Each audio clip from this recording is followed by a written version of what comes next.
Congressional leaders traveled from Washington, D.C. to the border town of Nogales to hold a hearing about Arizona's border policy issues. There is a codependence economically between the state of Arizona, this country, and our neighbor to the south. Members of the border community got a chance to face these lawmakers face to face to talk about issues of security, immigration, and the economy. Arizona Representative Raul Grijalva says the reality of the border is much more complex than its stereotypes.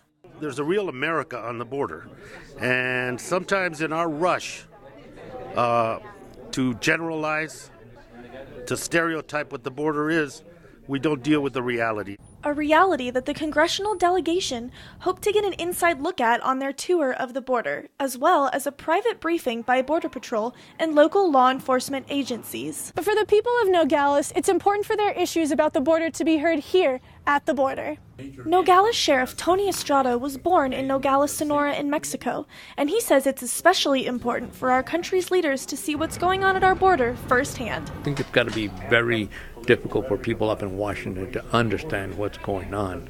I think they lose a lot in the message. That's something Grijalva agrees on. He says that reaching out past the immigration debate and educating people on economic issues is key to solving the border struggles. If we would get away from stereotyping the debate on immigration and extending that to the region, we could be a lot more helpful, and that's the effort. An effort that Sheriff Estrada hopes Representative Grijalva and the other congressional leaders will take back with them to Washington.